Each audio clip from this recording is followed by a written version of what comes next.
Ole mi lo ngai thatu tin zawai in chi bai ka ron buk le chewa in lo dam that nge ka be se ya dam thalo te kan lo omni chuan dam thavek turin du sakna sang ber ka ron hlan le ma sa cheu ani story thar ngai thak tur kan lo nei ve le ta a kan ngai thak zo lama ngai nom kan ti so ni le ni lo te kan lo sui le ton ne o kan bua zo ba tu ma tanga ka chuak che chu kuma ka phone da chu a lo eng va a ti chuan ka tawel pheng chung chuan kuma phone om lam chu ka pan phei thuaya kan en chu number lo ngalo ni a chu ta ka phone chu kan pick up a ms khal thang ani em o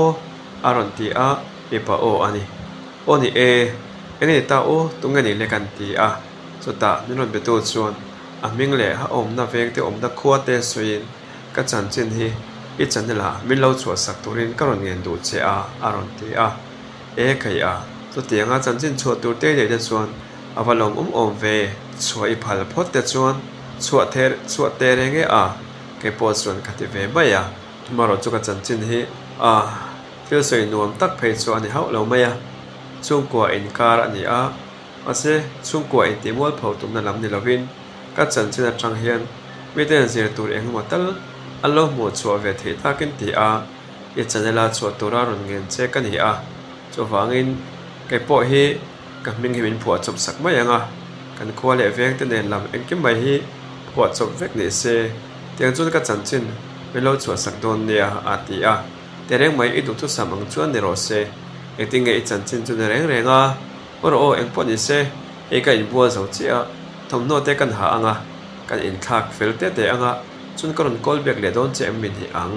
ka ti a te chuan ni po chuan e ole ati vele maya te chuan thom no te kan ha sok soka kan in thak fel zo nuwa chuan meron call to pa chu ka call back vele ta ani po chuan mi lo nga reng ani ti hriat takin rang faran in ka call chu a pick up ta thuaya ole tuna chuan ka man ta e I chan chin chu eng nge niang ti kha ni soi ngal mol mai don em min hi ang kan ti a zia karon pek che po ka do viawa maro chu ziak me ka ni lo wang hian ka thiam chi alova ten phone in soi tam mai ila ati a e kalam pangkha chu nangma thu ni ro se ziakin itipon ziakin a theya phone a in biakin ka hril yang che tipon ren hril thei tawa nangma thu ni e kalam pangkha chu ka ti a ani chon te hian phone hian ka soi e par mai don em min hi ang antile a ole soi mai ta che ti in ke po chuan a chan chin ngai thador chuan ka in siam rem ta sawa tiang hena chan chin chu min hril ta email han en reng hian zirna lama thiam thei pol I don lo ti la chu a hriat em mai box si a email te la hi a thing ve si a rim shima khopuya lekha zir ka du college kal ka du ti kwal vel ai chon zir hlot ling don lo ti hriat sa reng box ne tingtlanga khan omla inu le pa te na to puila itan le insung katan po chu hlok fe zok tur hi ne khopuya om chak wang le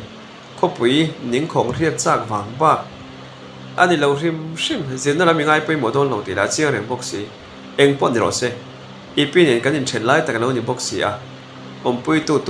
tur ka mo lai tak lo ni box si a an om ve phot la e zir na lama I ta cheviewa I lak ti tlak lo view ni sun ka ngai ta ni don mi lo ni in ti rang van in ti pui tling ve view to mala ka lap pre don mi lo che ni ka pu chuan min ti a ai zo la college kal ve ka du si a kanuin ipu te bola mai ro ati a tiang chuan ka pu chu karis ve to pani ka pu he kanu te u nau jinga upa ber ani a sarkar na to ban sana sum don na lam boi pui ani a ma se sum don na lama chuan abe se angin atluang vak lo ani mel ka pu te hian fa pathu ban ne yang chia vek ani a fa te hian pasal an nei vek to a anu pui ka pinen chuan oma ma se tianga sarkar na aban sana sum don na laman kal chho tluang tawak lo ril ro ha chuan zu abe na sa in na sa thina chowang chun ka pinen po hian tu zan tha an hmeu lawa chowang chun ka pinen hian an in trenin an in ruaya chu tiang theu reng chu an kho sak dan an om dan ani mela kanu hi chuan u de na chu ka po hi angai to a eng po ne se I pu le I pi hi tu zan tha an nei thei meu lawa an I pi hi a chuak de reng maya chu wangin I pu hian boi pui tu ama mo reu maya chu wangin ipu ompui pa te po ani anga ti in ama kapu angai to pa de owang boka ane da turam min ti ani a tunmain kapu hi ka hron ngai lo owangin amizia hi ka hrewak lo thingtlanga hian an ron zin zawa chiat thata chung ko in chiat that kan to in an ron zin zawa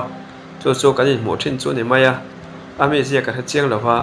akenga ka ko sangai hek lo ma se kan han in mu phata chu tianga email han en rengin zen lama ti athiam thei pola ti thapol ini don lo ti la chu hriat reng boxia email a thing ve boxia min han ti hrep mai chu puten tu te an don son dan tur ni lo chuan ka hria ma se lom lovin lung oi lo ruviau mai la kapu ani a tin akianga tumin ka kal to a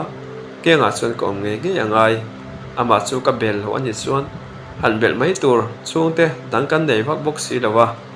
mer hriat ngai lo mi sang ina han top la chu ka hre zong takalo ni boxi kela min thlashung mi sak zum deuh chi kalo ni boxi ne ti chuan kapu bula chuan ani chuan pu ka pekhi khoya nge ka da do kapu chuan min mel deuh khui pa chuan khoya chuan ngei da anga ruma soi da lo in khoya ngei da ruma sun ma da lo ro thang lama son in noi room la midang kan lo lo tir vek to boxi a son chaklam so karumania thanglam so iruma nang I chang ve mai anga chun in chung khur chet ve zong hi I ma vek ngai to ni o e tiang te tinga yem e rong bol te tiam em chuat no le in suk te I ti vek ngai to ni e pu ti ngai zong chu ka ti vek ang a sim ma kan u in I pu angai tom e mai a kianga zuk omla zuk troi ro min ti a e angai tom e mai min ti mo inu chuan kaya ju inu angai tom fe zo so tiang ngai tom e mai ti zong te inu chun an soile a do he pe lu to ka ni chu ka ngai tom o zong lo ka pu chuna ti shepa ka pu hi lu ro ring chi mani in ring to ve tak chapo ve chi tak ani a kum som nga vel ani ve to a ma sela in de tlangwal hai khop mai ka pu chuan thingpui valum te thingpui lum te khai thiam em ati a thingpui lum tur chuan chaukalam chu ka pana thingpui chu ka valum ve mai a ti chuan thingpui ka siam zo chuan ka pu chuan thingpui khan in zawila chuat no ka thiam ti boka chuat hian not fai ngal nge hete tun lai chu hei chuat no tu po ka nei mu mal lo ni hi a bal khop mai chuan college admission ti vel chu nak tu ka I boi pui mai don em mini ang engti nge ino chun paisa pai tir tur che te an nei nge nei lem lo nge a nei ka pu admission fee tur te le ka mo a ka man tur ang chu ka no ten min pai tir ve e ka pu chun a that na sat chu thing tlang atang ron kal ho reng hi ina hian ron thlenga mi hin ron ring top zel maya ka du lo zong takane tiang hi ina ron kal ani point tiang chuan ma ni tu le poi pang tur ma mo tur ang hi chu sum le pai ron nei ve zel tur ka pu chuan ati a chu kai pole na ma chuan ka support zong takani thing tlang atang khopia kan sin tu ani po in kan thlen in te ti boi zonga le ring vek zonga kho sakhe chu thil thalo tak ani a ti chuan room lama chun ka baluta thingpui la sabok sine nga dai pa chuan ruma be ka tang chuan an rep khai rep kanu in min kan tir vel chu ka bala chuka pu hei kanu in khai rep an na rep ti vel mi ron ken tira ka pu chuan e khai rep an na rep ti ta chu yenga nge moron ken tir le ka tiang ka ingai hlei nem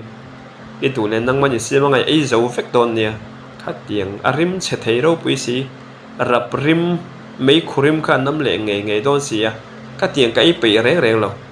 kai chuan mo I pu hi chuan bazar mi chu me po athar lam thak zel ka I thin ka tiang thil rep khai rep thing klang mei khurim nam rum ang kha kai ve ngai reng lo a sang in dak che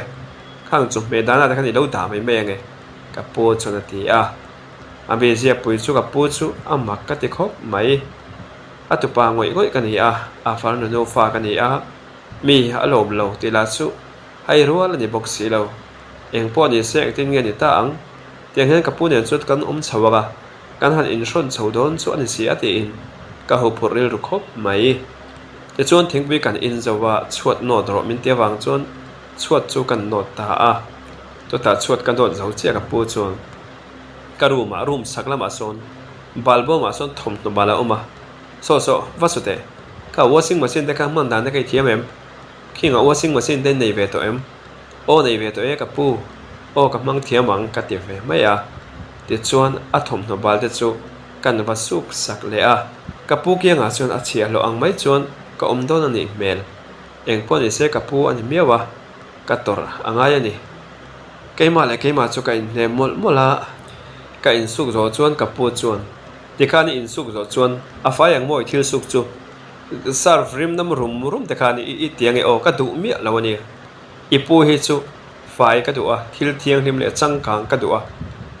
thing de wa ka ki ngai kho sa to ani chuan ka du don mi lo ni in chung a khan han za rang che ka pu chuan a ti a te chuan ka in suk ke chu zar turin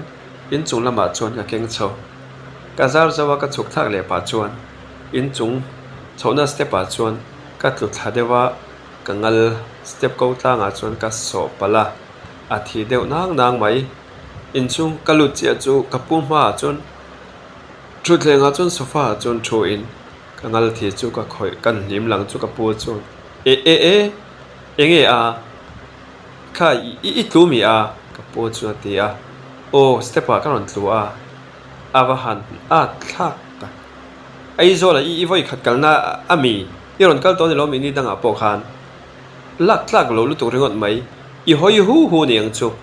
in chong sang pui mu a makti ni en vak niang chu male college lai kal ve to tur si enga tinge in chung step kal na ti vel mai ate i tlu khut khuta lak tlak lo lu tu ringot mai kha ipi tuibur mom bang fridge englawa khan i fridge penga khan kha fridge a khuna puan pang sira thil dana khalai thuya khan ipi tuibur mom bang omang kha awat noi ro ka pu chu tia pu enge tuibur noi ka so va thip du om ve va na du om ve betadin om lo mi ka pu chun betadin noi kher angai lo khat tiang nang thingtlang tlangwal ngal char khir rem ruama khan betadin a tulna pakhat ma om lo din lawe lam so yangai lo tuibur kha fa noi rongot mai ro ka pu chuna ti a te chon tuibur ka pi huam bang ka pu na ti ngei mai chu kan va zonga ka va mo ve mai boka te chon ka pu thuna bullama chon thu pe ve le in tuibur chu tlem te kan noi chu a thip lu tuk a ka pu awan thip ve ti re hot te chon a kan noi le lo mai zo kang te hina dam ve mai yang chu ta ka pu chun iwa han nep ta ke o tlangwal pui si khoi mo ti in kabula chon ron kalin tuibur chu min lak saka kangal pila chon ka pu chun tuibur chu a le tabor mai awan thip kher em kha ni mai kha padale ro bang kha i pi po na kena lung oi huda a ho te poron ho le du mai theya aron ho huna tuibur huam bang kha ron zong le don ni ani sek khrup po hi in lung oi lo vele hen min chua sana ko har hen min sia ba anin omlo tukringot mai e po hiron ho te se nun dal phung hi pa ngai de ule ka zir ti rangai ni tina phun zui mol mola ka kela chu ka ngal la thip em mai box si e chon ngo rengin tuibur chu ka wada le ta mai boka ka pu chu ka leng chuak do na tlai irong lo bolang che irong boli thiam ang tiro o thiame choi lo chu manga dal lo ka nga fridge sa khan voksa amanga voksa kha i lo chum bok don nia tui tam lo lovin o thing tlang thil chum ang kha ai pe mi lo nia tui li lung te khan i lo chu mangai tui khat lem te in om chip chau in chum don nia chu dal siam tel don boka chuan beloi bai tur kha om bokang fridge sa tho khan chu sui lo bai bokanga chu me thing ne chu tiang chuan cho taya chung chu kan me mai don nia ka pu chu na ti a ruma chuan a valu ta va en siama rei lo the chuan ka pu chuan min chua santa ka pu chuak che chu ka thenarim thar kangal pila tuibur min lei sak chu a thip boxi te chuan ka phone kala a kanu ka beta ngala nu he tlong takin aizol chu ka thlenga ka pu nen chu ka thlenga ma se nu ka pu mi zia hi tiang ri hot mai chu na kiang hen kom rei the do na monile ka tia kanu chu nui deuh hakin enga tinge a ipu chon engten nge lo ti che a alo trong kuk em ni kanu trong kuk satlia pon lo im me ka melan mo chia kha ka pu chun engei ron ti don atia college kal tuma akianga om tur tum kani di vel kan soya ka pu chun i mel han en reng in thiam thei pol ini don lo iti hriat reng reng mel la chu thing ro pui simin lo ti hrapanu azia lo khop mai tianga mani tu te pu te na han don son chu ta tiang tur ti hre lang chon ka pu hi ka pan mi lawanga mania in lu po kha aris lo lak top mai tur ni kanu chon ngoi te boya mania in lu ti ngot po hi e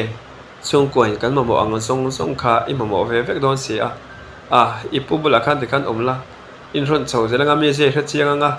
ngai nei chho ve ma yang ipu hi chu khati khana ti hruk hruk zela ma se le lama so na ril ru a chem em ran bik chuang lo nia baka angai to om ve lom ipi na chua san fo mai box ya tun lai chu afa te ho la in I u te ho la in tu man ngai sak ta nge te si lawa cho wang ti khan lo ngai sak vela hriat thiam na nen khan akia khan han omla nakina eta na te po in zi la tha zokin nang ba ta na te po puitlin na zel te po ni ang ti khan han tuar ve mai te khai kanu chuna ti chu mai nei nem du in suro min dia chhuat no ro min tingal chhuat kanu ta ka in suwa in chunga ka zara step a khan ka tu thadewa chu la chu I hoi hu niang chu mole ei zola kho pui muwa in chong sak te muwa I hoi na salo to ka niang chu I mol don tro pui se min ti rap maya ka ngal ka tlu na ka so pila tui bur min lei sak rap mai box se no a thip lu tu ka pu hi a tiang mi zia hi niang ti hi ka ring ngai lo sin mole nu le in mi zia vai na ang lo ve u nau si ka no chu nui hak haka u nau theu poi nang ni u nau po in mi zia chuin an big lo hi ngoi te khan an omla I om tir I thleng tir te ni box si mangai takin duat tang ni pu khan en kol la nakena chuna la duat in la lom veung mai thei che sin kanu chuna ti te chon kanu nen kan piak zo chon e rong te chu kan bola taya chun ka pu chu ron hongin in darot thleng chu varanda chuna per dupa lalrin om kong khare ron hong te kapu ain kal le nem ain kal lam ka soi le nem mole ron hong te ka ti chu ron hong la ni mai te chon kong khar chu ka pa hong chu kapu chu alo roi lu mai min kai ro kapu chu na ti te chon in chunga chun ka kai lu ta te chon thu thlenga chon zoi tuk chu na thu ka phei kho khi han phel ngal te ka kia ngai ron do ni chon thu oi te izir lai mai pialama nun dan phum ka zir tir don che thu oi po izir te langai kapu chu na ti a phei khok chu kan phel saka amoza la chu ui em mai le ngal pu imoza chu afa ui ve sungal su turin ka da mai don mi kapu chon da ti hi soi su dia h da ti lampang kha so ngai lo va su nga lang che kapu chon ti cho I phodi du lo mi du lo va su phot ro chon I su zo choi chui siam don ni cho me lo siam ro ka ti ang khan I siam em o siam e te chon kapu chu kal sana amoza ui sat mai chu kan va suk sak ta nga la te chon ka su zo chon choi ka siama choi ka siam pe chon kapu chu kan kawa kapu chon enge kha tiang kha min ka uri ngota local te he ta hin local te min ron kai ro te chon azuroi chu choi do kan lama chon choi ka siam zo ve nuwa chon ka kai phe te chon cho kan ei dun ta voksa chu kapu chon atui chu hop lup mai chu ta rum zet chon min ena enge he tiang em sai hen eng vai ngei siam asalut tuk kha tiang ka chon kalei ka chung zong zong ka ngai don sin mole tun nuwa chon thil salut tuk hian min ei pui to re reng su ka ron thleng chia ron kal ha bok si nen ka tiang thil salut tuk ka chon ka pu he le kan tikang teng tin a rilu te nang hi lo pu te hen lo mo pu awan om ang lo ta enga nge mo chu tiang rilu te ka putang le khoi ka lo ti dai sak don che mi tui khai hop tur bi eng tin nge ti da yanga tui pol don ti na mi vok sa tui pol don ti na mo teu hi na teu lo lu tu nang ma ka lei shep ka lei mom zuk mai tur chen ya vok sa tui khan ka po chona ti shepa azuroi la chu thin chian mel sual mel box sia chu tiang ang kia nga chuan ka hring nun hun le ni da chu mangin ka chia liam don chu ni mel sia ava han hu por om tak em larin oma kani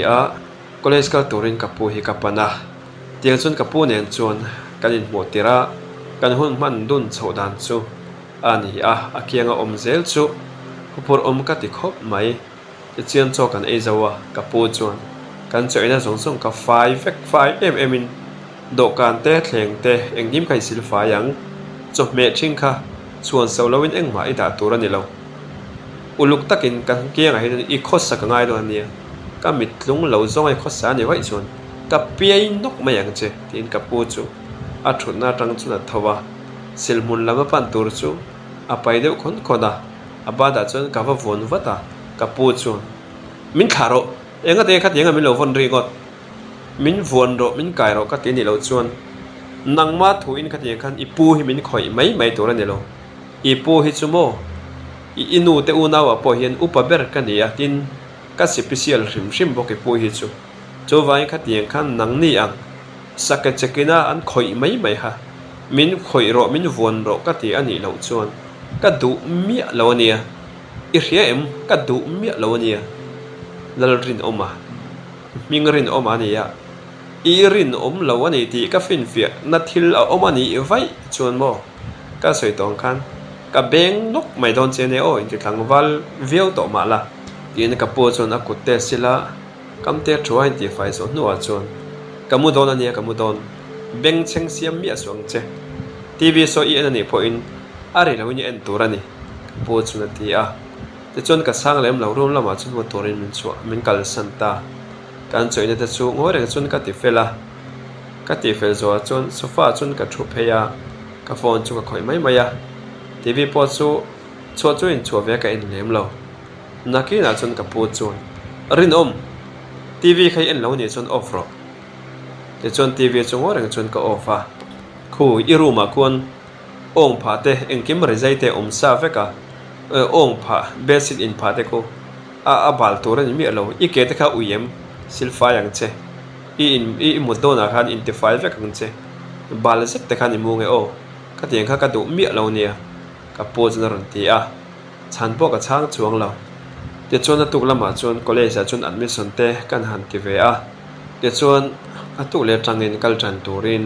chumi admission ka ti ni a chon in ka honga ka po chon kong ka lo kala ka po chu kan phone a ka po chon yang ka tinga chu tiang ma ta karon hole tu chu a ti ra khan I soi ngal lo eng mai soi se lo cha bi ka keng dai ti khan po na khan lo thu la min long hak la ni mai ka po chu na ti a te chon ka po chu in ku po na chon ka lo ha ka in le lo hi ka po te hi an ma ni ta ani a concrete in ni in ma se an noi lam ero chu asam tai pani a chon ma ni omna lai ta ka ro hi chu concrete pa ngai ve ani a an ma ni in chunga tang hian uma mi te omlai chon in noi hi room an man thina wangin na chuk thak theinan siama ma se tu na chun midang an lo tir to wangin chulai chuk thak theina chu an phui ve ka hon thei lawin an siam thung in noi de la chu alu tu te na thokin an chuak ve kan yang chu anin kal thap mai box sia te chon kapuron ho mai box si lo nen kanin pe dewa chon par ka oma chulai vela chon kan lo wa hoi khothong mai teng ti in kapulo ho ma chu solama chon pak omna lama chon ka kala kawakal chu lo nuam phiana mi po han lo ve ne ya nakena chon me chapaka chu kabula chon ron kalin thiampa hilai hian in thiana public washroom public toilet yang kha a omem le isia em a ka shem lo ke po helai mun hi ka foi khat kalna ne e he ani ve thomo ke po ka foi khat ron kalna ne ya khoi tang nge lo kala ati a fel mel reu khop mai a mel po chu chilo phian mai a thingtlang lama tangin college kal turin ezola hian karon oma ani mo kai po chu tiang ve tho chu lo khoi college a ngai kal dona ati a ka han se chu kan college kal tumna lawin ang le zel box si nen e he a thatna sa chu kai po tuma thian mel thian kan nei box si lawa chu kan kom the don ani chu ma se nang chu thian le mel thia te lo nei anga ati a nei big na kai po tuma mel thiat ka nei lo thian po ka nei lo nia kan kom don nia number tin pela ka ti a number le chu kan in pe a te chon ka ro sudda tur chu toilet omna tu chu kai man ka zon pu yang che ka ti a te chon chulai pa ka chon kan kala kwal vela asir top kilama chon zonna tur chu lo oma suna en thiar zawa kan kal son le a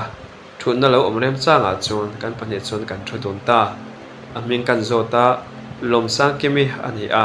kim ti in an ko thin te chuan kei po chuan ka ming te kan thil ve a iming chu ka kazin ming ang chen ni chu ti a anui var mai ani zonga harwal that mai te havar nal mai lo lang te chuan ati mu nom khop mai me chanung tang zoi oi tak ani mela kan in mil ngotin kei po chuan kan ring ve ringota te chuan a omna te kan zota ani po chu chulai tanga hlavak lawa chuna lo oma ma se kapu te veng ni ani phak chi lo veng thin om chi lo ni a chulai park omna chu kapu te veng le an mani kim te veng in kar lai hol tak alai tak lai li tak vela ani te chuan ma kim den chuan ka in kom tui tak ema wang chuan kei po chu chulai a chuan ka om ve ta chela nakina chuan ka phone a ron ri a kan en chu kapu ani kapu chuan kan hello chi chu khongai oma a pu hei helai hin in pia dewa lawa khan len na park a khan kala oma iron ho harang reng bok sia kapu chuan vai voi ai rang ron ho ngal ro enge mole karon hong toi te he kong kalau kal sia i ron ho eng te ron ho do ni ron ti sexia kai po ka len na tangin man boin karon ho nga nang la chulai lo leng le mai bok si ron ho thuai ro kapu na ron ti le ta khur mai te chuan ka thian do thar bula chuan ka ho mai angai thu chu kan soya te chuan kanin thla ta in ka thleng chi chu kapu chuan rum mang khenga mi lo melin yenga tinge a ina mi lo nga khrenga moti na kala ya lo len kwal ve leng kwal ai chuan yenga te mi ron phone boi kher ni mi nula rim tui lai tul lo theilo tuk ringot mai tu nu a chuan i hom ma don ni chuan min thil zel toro chabi dana ka hilang chenga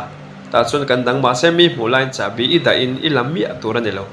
kapu chuna tia be chuan ka in thla ka ru ma tanga ka chuak le che chu kapu chuan local te khoi mo ka ke hi ron malis te ka ke hi na riau mai kapu chuna tia a ke ta chu ka thiam ang chuan kan ba me saka afa te uma me te una howin alo ngai sak pe vak lo po chu ame je awang chuan ka tha thiam mai he tiang mi je te rep chu be chia tan phei chuan ngai sak that pe chi o so ani lo ti da chu ake ka malis lai chuan ka ngai to mai a ti chuan tlai lama chuan e rong chu kan bol vele a keima thiam dan le keima thu in chu me da chu ka siama chu kan han ei chu ka pu chuan hei enge a pu bai ka siam ve ni kha sa kha i lo nei bok sia sa kha ka tela ta ka pu chuan sa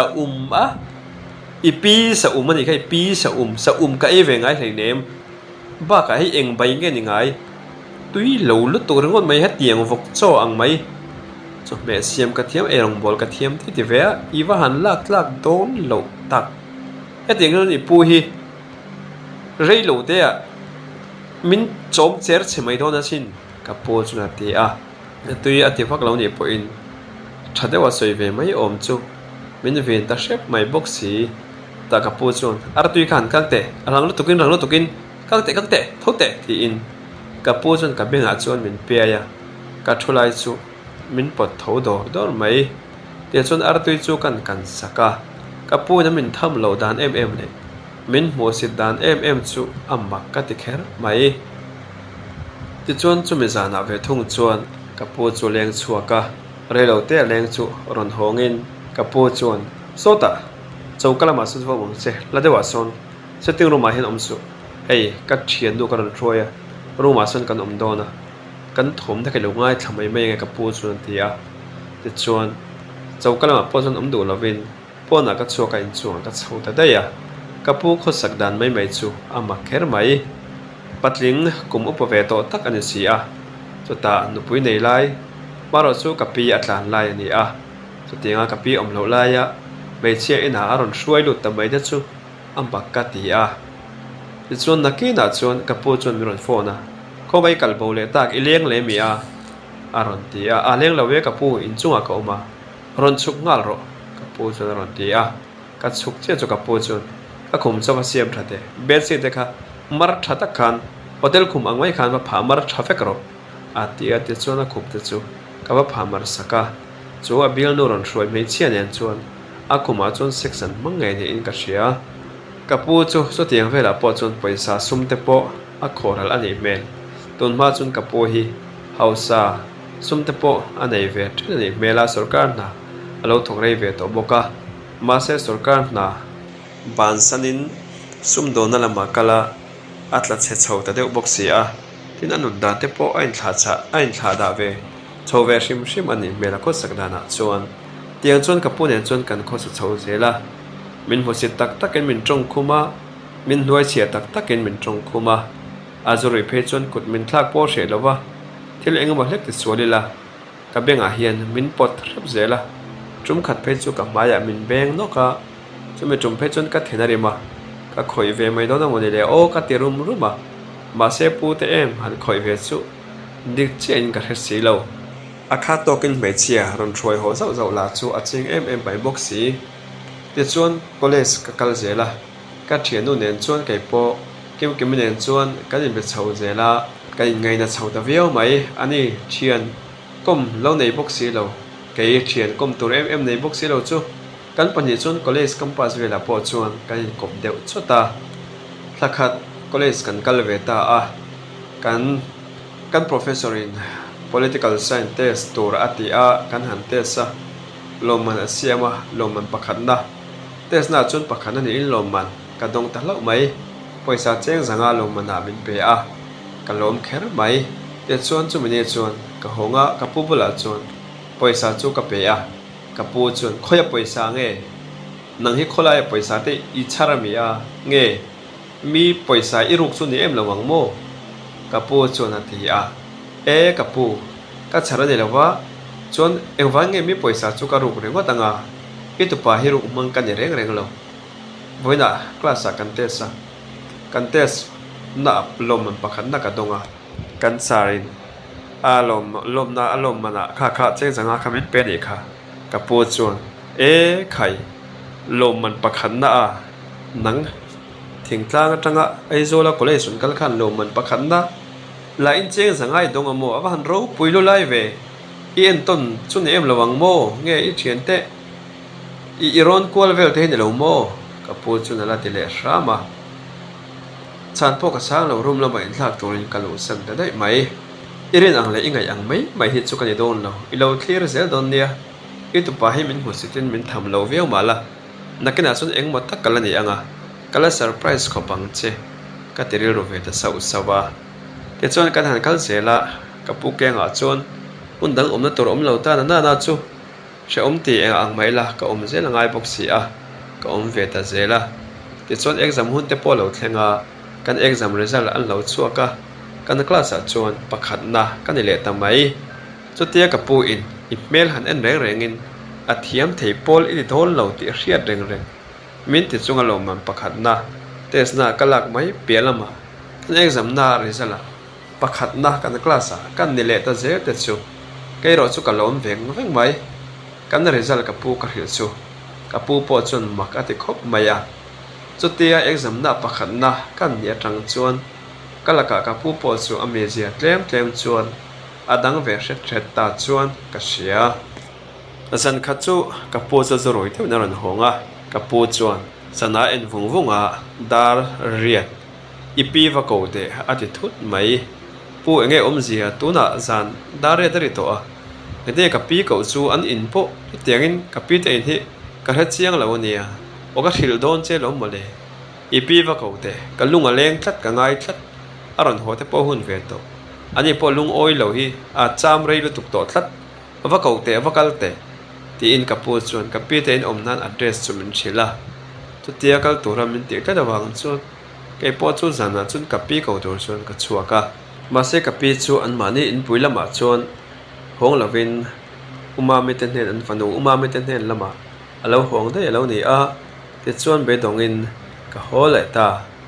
in ka thleng chu ka pu chuan ka pi melam mu thalo chu min vin le hrepa mol le lutuk mai umami ten hen lama omani ti ria dareng te chuan umami te in po chu pan vele ngal mai tur chelo phone la du hlom box si lo ka fa te ka nu pui te ho hi chu o mi hen van ti mang ang tak em ka pu chuan ati bui a mà sẽ ama chu afa te an pui nge ka pi nge po chu timang ang tu zok ani ti chu omdana chuna chiang reng mai box si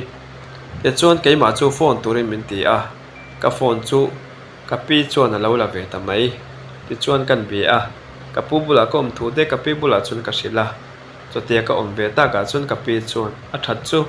cho tianga nangi om ve don chuan nak tu ka kalo ho don nia ka pi chu ti a te chuan ka pi po chu a tuk zinga chuna ron ho ta ka pi ron ho chu ka pu po alom khop maya a har fim lai ni boka ka pi chu betlon seu renga ka pi la chuna be thape vak lo keima rengot mai chu ka pi chuan min be a cho kan ei lai tuk thuan kan ei lai chuan ka pu chuan ipi hi ke ai nang ma hi a be tha jok tlat mai che a keima ni lovin rin o mai hi nang hi i be se wang hi ron ho te hi ni lo mo ka pu chuan ti a ka pi chuan i wa han mak mai take o iril ru la hi a che thei si a enga nge moni ma ni tu te be se ka lo khong ang le a renga tar kring tar sen zet si hi zu boy pui hen om to te su thate te om lo ni bai chuan o tuna po hen ma mi te bul lama kal le dei dong ani ikianga hen om tura min du chuan nang poi thate in om ro adik tak chuan kan fa teu po kan in ha po kal po ron kal pe loin nang ma wang hian an oma in siam tha thia hun ve to atia rongot maya pa ber kho sakhe chu e ani lo reng ka pe chuan ti a ka pu chuan in siam that nang ma hi ni zo khe in siam that ngai ithin ur hlekin min chua san te hian min kalbo san dei zela ka pe chuan kalbo san lo the ni hek lo che ikiang kho sakhe pe om lo em alom tuna po hei rin om pot hian kan kianga om turan an kala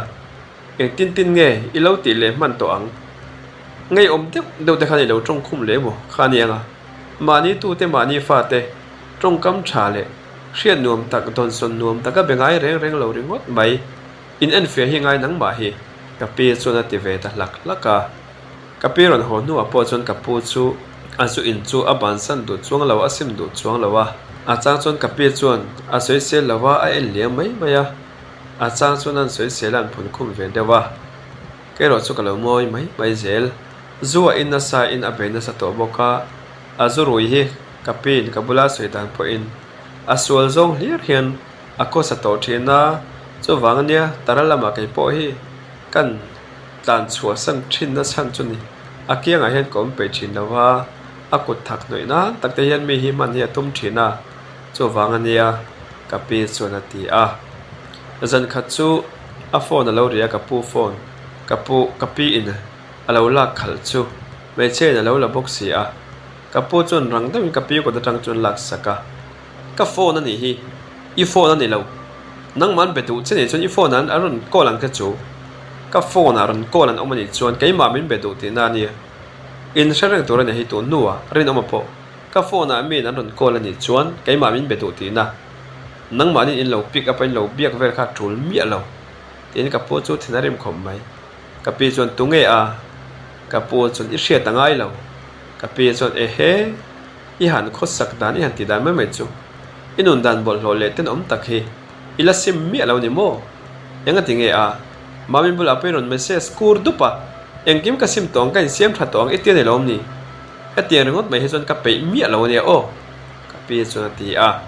ka pu chuan ngoi mai te ho tur hi zong lang te su mi phun ko mi an khum luk reng mai ka pi chuan a ve zok zama de chuan le nang ma zok hi ni ho tur zong pon lo engkim huat thin urum hu chuak to hi ni hian lo mo zui rui phei chuan thil ho te a thin ur na tur hi zonga chuat a bal ve chuat in va not 5 ve a bal veo le soi se la a 5 veo po ni soi se la fridge honga fridge om dan chu ga va du lo ve a chunga chu me vel chu a rim cheve ti vel mai ho tur li hi zonga e hi zo rui phei hi chuan thin urum hu chuak to hi nang ma hi ni hi ka ring ka pina ti chu ka po chu thin rim khop mai e tu tiang te pasal hi min han ti le min va za lo ve a thin ur mu chuak tu a min ngai ni ro chun khoi mo ti in ka pu chun ka pi chu to si ta or mai ka pi la lo in ring box se lo chu ta chun atlu a pu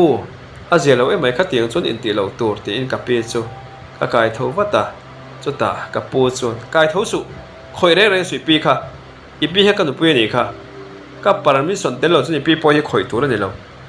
ba ka kan nu pa in ka ra hen in rol ron tum re su kan ne na hi le kha sirin te kan ron om ve a I rok kan chom boka kan nu pa ka ra ka chung chang hen lo in rol ve re su ka son ro tin ka pu chuan a kut chang chu aron vaya ka pi chu muang chang chu na thowa ka pi chun iwa han ten om iwa han rap thak ta ke o ikiang han kho sakhe chu e tu tan ma hian thil thak hel om le pe om hi ni lo tu na po de hen rei po ko om ma in kha tiang kha ni kho sak dan he tiang hen eng tinge ho turin min ron ko ma mi te ron me se sa tiang rongot ma hi chuan e ka hilang chawoi khat ma hi ka lo khen ur chuak le ne poi mi ron ko to reng su ka pu chuan kal ro I du le chuak le dai ro nang lo hi ka pu chiang lu tu ka tiang kala ka hin in du ve khang lang do ni chuan kal le ngal ro chuak le ngal dei ro ka pu chuan tia ka pi chuan e ka chuak kho pang voi khat ma mi ron ko to suang che tin ka pi po chu thenari ma room lama chuan lu ta pu chu a I ti ho e mai a mai sia ka tianga ko thak te phei su thil tha ni lo sin ka lo ti ve dek chu ka pu chuan a ve khang lang ka chuan le ti na chapala phela meron vom ta nok mai ka lo in dang man hlova ka pu chuan nang po hi I pu hi ka tiang in ka zile ka hawe ti min ti ve khang lang nang wa po ka chuak nga ro I pi ro khan chuak ve lo ro pu chuan ti a ma se han chuak ve ngo to ni la kal na tur ka thasi lo nge ka pi ro chun ka chuak nga uma mi te na chun ka kal ve ma yang room lama chun ka lu ta ka pi chuan local ve de ro ka rolin ka bula omna tor mai ta chulungai reng su ipu kia ngai hen om pe su I tuar thei chuang lawang ngai to da che ke ni adu pui fanau te pon kan tor thei lo chu e nanga tan pe chuan tor ngai na om don lo reng ka pi chu ti a ka pu chuan I va in siam rei ve a kan bedroom athil om zong kha chua pui tu mani lo chuan kal thuai ro aron ti a ka pi chuan ka kal don ti chuan ka pi chu chuak zuya kai po chu rei lo te a chuan ka thom no then khan nen chuan ka chuak ve ta tu ta ka pu chuan hey nang kha lo kir le te ek ti chuan ngai chua do na thom no kha ek ti nge I va keng tlem ve I thom no zong kha keng ro chuan kal ro ka bulai hen om to su ka pu chuan ti a chuan ka kir le a ka thom no zong chu ka bek le na chuan thunin chuak ro min tiang chuan kai po chu ka chuak ta ti chuan ka pi chu ka zui ve a ka pi chuan lungai reng su rin om ima me ten na kan kal phot anga lekha izir chungai om na tur chu a om dol na tuk ka pi ka pu nu pui mi rang zok chuan min ngai tua zok tua a tang tatlat mai chu makka ti le mai kanu ka phone do na mani ka ti dewa ka pi bula chun ka se ma se ka pi chun angai lo phone su cái màn cái ngày tuổi với càng che lung ngay đấy mấy số ipo hết số mình xuống anh nha hiền mấy chiết là mà hiện anh lẽ chồng tập bốc xí à xung đột na căn hẳn tí sở căn hẳn tao bán san thì hiện lạc ran làm ở pan chầu dễ là nhỉ na cái nào cho nó lại in xí rồi nó là hạt suộc về khó bằng in lâu ngay rồi đâu nên nằng Nippon mà sẽ lung ngay số in thắt rồi ngay lâu à dân in cho imam thì thế nào rồi riêng về phật là cái nào tôi bây giờ ông đốt nha kapi chuna ti a kapu min tham lo dan le min mo sit dan te kalaka sual dan te chu kapa chon hre seng chun min khong a in kapu chunga chun kapa phei chu a thenerim ngot nge yang le ma se engma kanu le kapa bula chun chu mi dan chun ka sui lawa te chun uma me ten he na chun riakin ma me te no pa po chun min lo khong ai khop mai uma me hi kapu te fa upabera ni a fa pathuman ne ya an Nippon fa te an le an puitling che chun la ni lawa lian ve to lom khop mai ke chuan ka mu ma me tin lama chuan ka pi chuan ro men rel puya ka pi chuan anau me che te ne na om tur chuan min biak saka ke chuan ka pi nau me che chuan chu me zan la chuan ron kal dei ro se kenin kan ne na om tur kan lo mo em a ron kal ro se taxi aron thon ula ta ka lo khul don ne lo ti a ka pi na be che chu a fel vel khop mai cái xuân umami tên hẹn apo chuan riêng là vin kapi nau tên hẹn lama chuan ka thom lo zo ko nen chuan ka in son ta tlom thla ka ti in za thla ka ti khop mai ma se khan tur dang ka nei si lo ti chuan kapi nau tên hẹn a chuan kan oma an ni la chuan lo fel em a kapi nau te hian motor silna an neya chuan motor silna te chuan hun ol ka nei college ka bana te le hun ol ka nei a chuan ka ti pui ve lop lop thina chuan kanu ten hena ka chanchin chu hril lo thei ani si lo chuan kanu ten hena chuan kan hril chu kanu polung oi lo na thena ur khop mai kanu chuan ipu chu kalo biang kalo hau don nia ati ve ta anwa chuan kanu chuan miron phone le a ka hawai pu po kha ka an khum shep kha ka tiang re hot mai kha chu e nakin zela po mamo na chen ni point ngai sak to bik reng reng suang che kai pon ka ngai sak lawang tu man ka ngai sak don lo she ro se in hu chuak ve ro se ipi le iu ma mi te unau po hian an lo ngai sak that pe lo na chan po hi alo khati wang che kha ni ha kanu po chuna ti ve ta ye chun ka pinau te na chun ko om zela ar san na le lovin college po chu kal zela kim kim nen po chun ka in be tha chau zela atopa chun kim kim nen chun ka in ngai zong chau ta trung khat chu kapu in miron phone lo mai kapu chuan kadam lawa ron kalte are renga ilung oi lawa i chuaka iron kele mai dona mokatia kazuroi thu la mai mai te hi chu riat thiam ve mai turania kapu chu na ron thia kapu izuroi thu la hi riat thiam se na ni lo tingai na om lo nga nge ka ron kir le ang le chuak wang turin min du'a thom na tlem te keng kal su i thom to zong su keng ro min ti kha ni lo mi i trong chua to po hi i theng le thin nge i hre du lo zo ka ti a ka pu chuan to tiang mai soi tam ngai lo ka dam lo a miron kan te ron kal te i pe le umami te unau la in ngai sak ta nge min ti bok si lo ka pu chin ron ti a kanu ka bia kanu in kal ro atia wangin kal turin kan bua sai ma se kai ma ka tum lo ka bial no hruai chu ka tum a chan chu kai ma ka kal chuan min lo chil te mo tu manga ani lo pun min lo trong khum le sep te ka lau ti chuan ka bial no hruai chun ka kala chu ta ka point min lo mu chu tungai hei he lo ti wata ka pu ne na chun ka bial no ani thu chu kan thila chu ta ka pu chuan ve khang lang ka chun bial no ka nei na chui ti ve a i du tak taka mi ani hi rin om hi i du tak do na mi tin ka bial no chun ve ve la ka bial no la chuan du tak take ka bial pa hi tuma atluk zo reng reng an om hlei nem kan college sa po a fel bera lekha thiam buk si a kan tu lu tuk ti en nei chung lo sang ve a ka pu chun i mela chu thasik mai le nga la ngoi te ani kher hi chu a phu lo che ka tu pa hi chu a mol bok se a bok se thing tlang wa mi mol ani ka pu chu na te le shepa ama po ka pu po thing tlang atanga chuak ve thau si min phosit em mai le to te ka bial no hria ta po min han trong khum vel chu ka ngai kher mai te chon ka pu bola chu adam lo kan na cheng zanga ka pe a ka pu chon ma ka te kher mai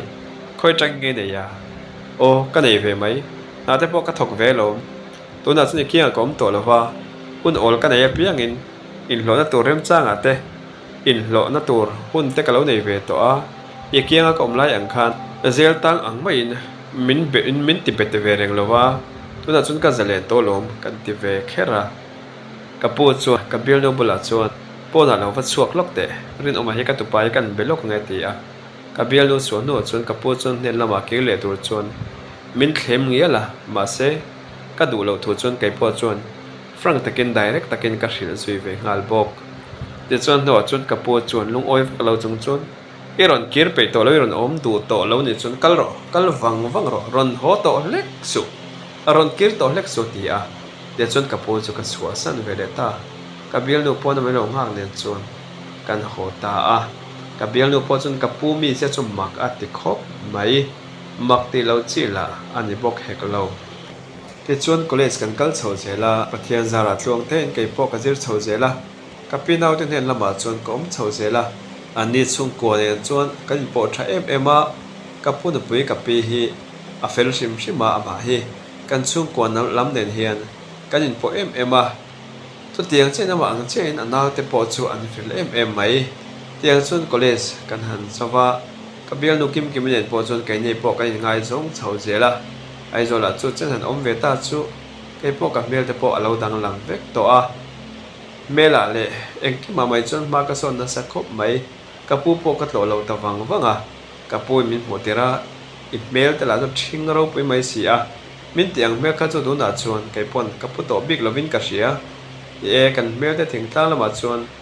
na te kan lo thok thin bok si ne alo thu dewa kai ma la hi vun rong ngau vak lo chi hi ka lo ni ve sim bok ne trum khat chu ka pe in ron phone na ipu adam lo ani oma ma se hei I uma mit den chun kan ngai sak pe lo rin om eng kim riel vek kha inu te ho le midang ho po hian min dem lo sam ka be se ngai sak kan tum lo I na mai ngai sang ro se ba ka ngai zong me che ko phe nei reng zel tho bok si a chung ka zon du le lo ngai sak se kan ti hei kan ti tau san tat mai ha ron ti a pi ke pun ka ngai sak pe bik to ne mo ne le kan lo ti a ma se ka pe chun ka se lo le thu thu ni ro se atlo de chu han thlo vela ka pe chu ti a to ta chun ka pu dam lo chu to ngai chu in ai na chun kan thlo a to tia kum tam tak ti mai la college sa kal chung ka zir tira than ne thu ma kenga ka om ba kha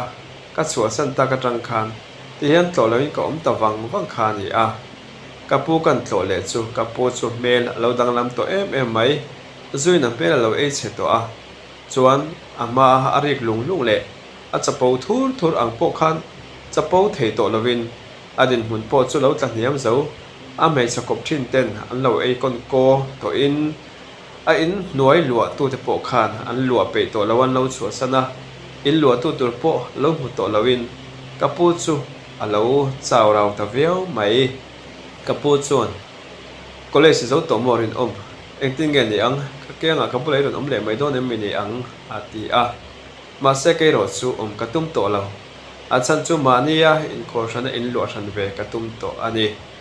tianga mania in lo san katum thu chu ka pu chu kan chila ka pu chon chu tianga in lo san ai chon ka ke nga ron om ro ati a ma se ka pu bula chon ka pu I vo le shin I mo sit le na tak taka I chong khum I kut thla kha tiang tuar turingot kha chon e lo nei tur po hian min som la I kianga hian ka ron kir to lawang ka ti ve ta kher mai ka ti ve ta ngat mai chu ta ka pu chuan ka tu pa in ka tiang khan min ti do na mo ka nu pui le ka fa te lai ti hian min thau thlat thak to a na tur I hriat lo lai khan tu nge lo dong song che college si kal do da khan helai ani kha kan he na ni khai ron kala mi ron pan ni ka ti lai khan tu ma pan tur hriat lo kha le ka pu chu na ti a ni e ka pu ka ti lai khan pan tur ka shelo chu tu ran ni se pan tur dang kha ka zongin ka ngai ven lo shim a chan chu ai zo la ka pu I om ve a ti in ka nu point I pu bula om ro angai to me a ti a nang ma ngai to awang dik tak cha kha ni I bula han karon oron om ka tuma karon pan chani ma se ka la ka imi zia te iswal zia te le kut min thak po poi ti lo ka pu kha adik tak chuan e katan chuan ngai na om lo ve e mani ma se he vo india chuan tiang din huna hi lo ding ta hi ka pu nang ma hi in an fia vero inu pui ka pi po fel em ifa te uma pui te la an fel em ma se tu mai an ngai sak du mi lo se hi eng dang wang ma ni lawin tu dang wang ma ni lawin nang ma wang chi ani hi adik tak chuan kai po hi ni bula om hi ka se reng lo ka tiang khan eng tin po kha min vin vak thin mala ka sam mang ka te ka nu pon sam tournament thin ma se ka pu I kianga ka to lo na chan kha nang mal min no chu awang ani ti kha chu nang po hian ila hriat reng ka ring ka pu chuan rin min ngai dam ro ka thiam lo ni e ron kir le sam ro thi a e ka pu ka ron kir to don lo ka in lu tur te ne ka in berem vek to si a ron kir thei ka ni to lo ka ti a mer en ringot po zon ka pu chu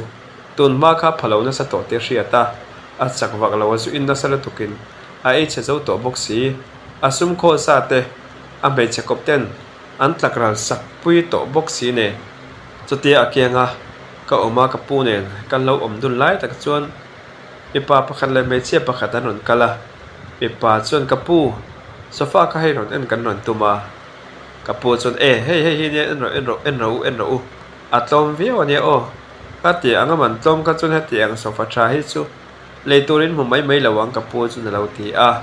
kapu de uzok mai kapu chu atle se to vio ani mel a sofa hial po alo zuar ta ti chuan anan en vela ole kanon la don nia motor man tur kan han bianga tuna kanon la nga lang en ti a ti chuan an chuaka arai lo ka chuan ron kir le a ti chuan kapu chu paisa pe in kapu de sofa chu mi da chuan an la chuak ta vek mai sofa an la chuak zo deuh chia tia chuan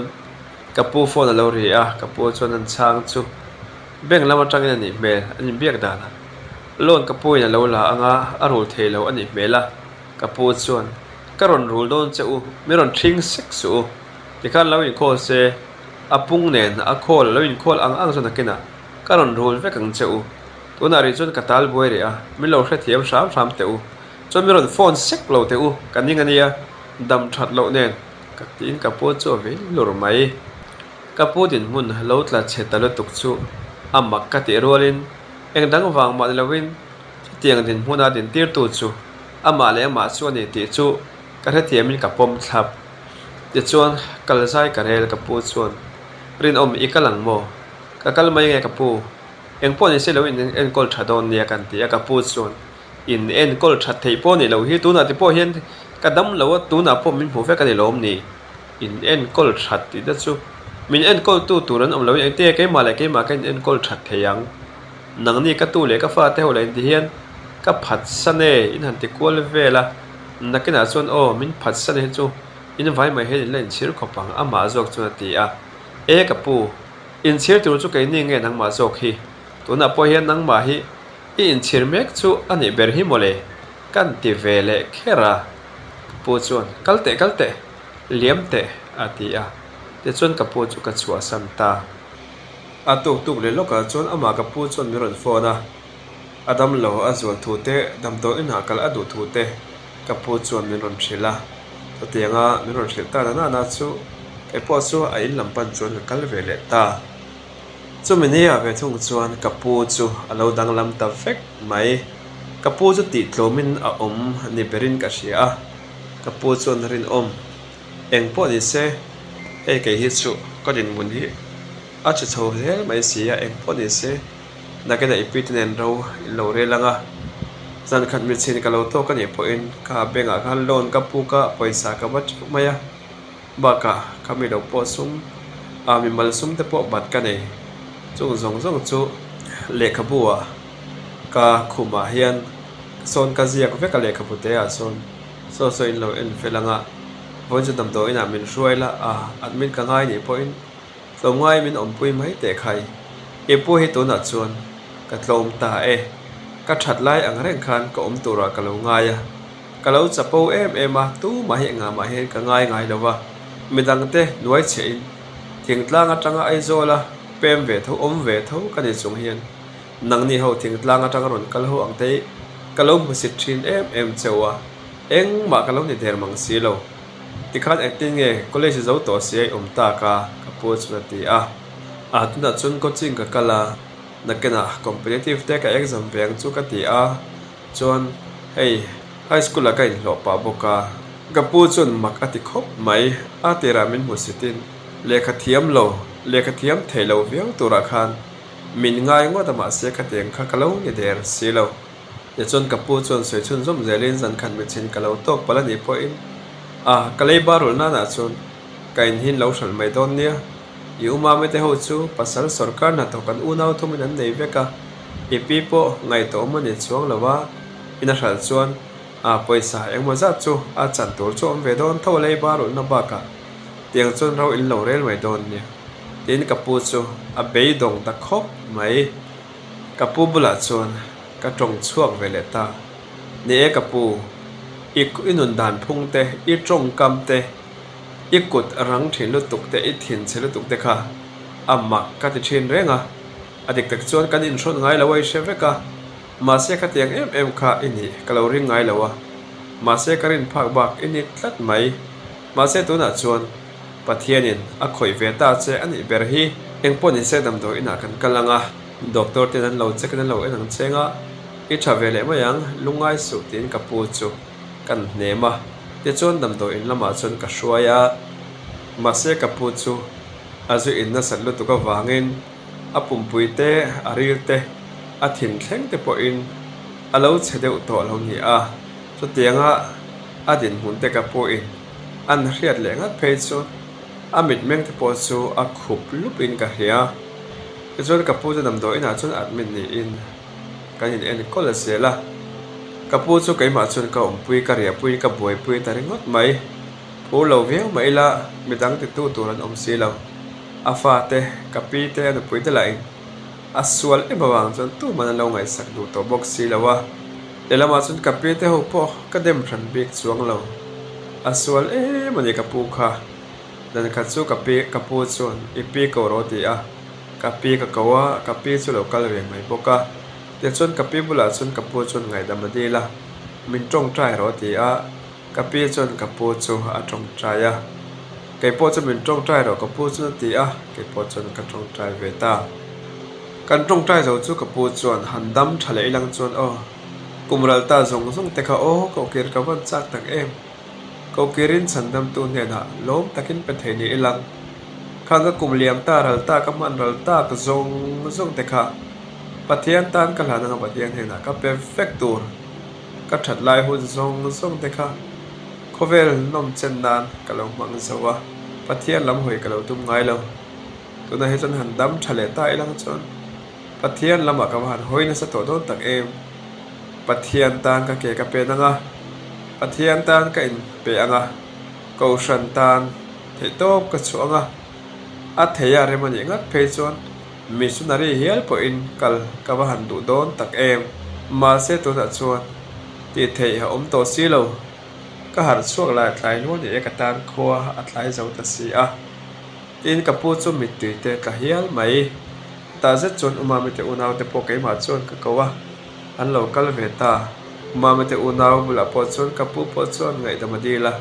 voi tam tak thin urin lung oi lo mi ka siam chawa mai che in na ngai voi tam tak kut ka thak chewa in pa he min ngai damang cheu ti in kapu chon mit tuine afat po chu ngai dam dila chumi zan dar som pa ni rik do na chon kapu chon rin lo le be sei lo de win min pe lo san ta thut mai ate min pe lo san ta ka chon kapu bo lo ta ka chon a thu soi kha atiang kha tiang chon leiba ti vel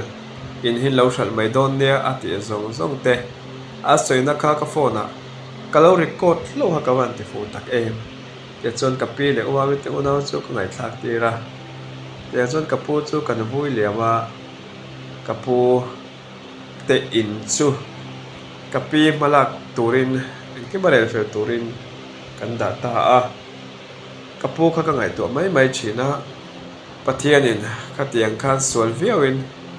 kholo viaw ma se ro mangai viaw ni ti te ka ngai to a chan chu a thi dona a hun top dona tal a har chu ka da piang thara kan zawai ne na ngai dam te min dil man tala pathian ya ban thatak em ti thleng te po chon kapu wang chon ka ngai to thar le pha a ma se kapu nun dan kha kan ngai to thina nun dan o om lo tak awan ne tak em o kha tiang deuh kha ni mai e ti in min betu pa chon apu chan chun chu min shila e khai a ani tak chu a she om don le mai pu kia nga I om tir hun lai chovel chu kan ti amin betu pa chon she om ve khop mai ma se pathian kan tan kung thazo ke lo ro thina na chon ti hian ke mai in ka lo to a zalen de min ko om to baka ka ti hun lai kha chu liam thui tam ve lo to a na chon hai kim kim nen po ka lai ngai zong chho zela in nei te po kan tum ut to a kai nei don huna chon kan ron som bang che zai tur te po in kan ron som hial mai the che ni tin min betu pa chon noi ha kha ka ani leng tin nge exam te chu in nei ta em kan ti exam kha kan neya no se kala hlot ling che lawa mara chu ka thona school a khan ei a ka nget chho thei do na mi in lo ka thok mai kha min lo du saka kum ni thum nuwa chon min du sak tu te le pathian zara ei ka nget chho ve thei to do na ni mel tin min bitu pa po chu lom khop mai kapu chanchin kan soi kha ama lama khat en ton tlak om mi lawa chuan tur pa lawa ma se en ton tlak lo lut tuk na awang zo ka khan mi ta na zir tur eng mat te ka tiang lam zo khan chapo that lo zia te indu tok that lo zia te midang te enga ma ngai poi ngai lo poi zia te that lo zia te lo zir chu ve the ta ken ka ti karon hril hre du che ni thon thu ngai nom lo tak chan chin ngai thlak nom lo tak chu ni ngai anga para chu karil ro om ve tlat sia ti khan kaming te po kharin oma kha karon phua chopa kim kimete po kha ani tak tak moi lo tiange aming tak tak ani lo ania ti in lui ha ka khai ngai thla tu ten ngai nom an ting ngo tang ka lo ti ve kat lo ti ve ti chuan kan biang na kan ti top ta ole khati zong kha kan story ngai thlak te chu lo ni vele ta zawai chung alo ngai thla tu te thin lung le ti tak za til lom thu karon sei le